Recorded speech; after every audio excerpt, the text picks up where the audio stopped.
There's an interesting dilemma in language today, and you could kind of take it from either side.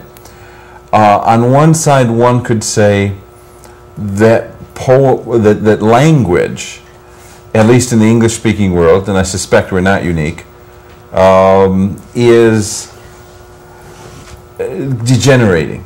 We are becoming very sloppy in language, very limited in language.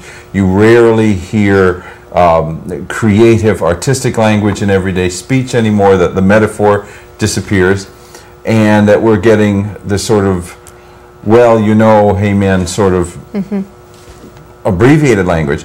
And yet on the other side, one can say, yes, but you look out into the slang of the streets and you find new language being created every day. You find the poetry of daily life being made concrete. But there is a real struggle between the rude, unlettered language and the artistic language, at least the artificially artistic language. Yeah, I would like to throw my weight with the rude, unlettered language, because I think that's where more of the vigor is.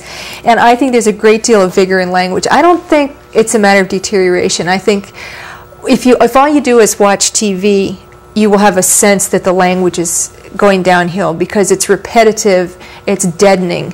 But still, there is marvelous language around you all the time. And I'm not one that says, if you write a poem, you have to say tis and dust and air and all that. Speak your language. It's got great vigor to it. So I'm on the side of the rude language. I think that's where some of the most exciting poetry has come from. And it's a matter of listening and appreciating the variety of the language. I think what drives me crazy is when people use the same words over and over again. I'm in favor of sort of having language orphanages, you know, where we are going to adopt words that don't get used very often and throw them in with the rude, unlettered vocabulary, and everything gets spiced up.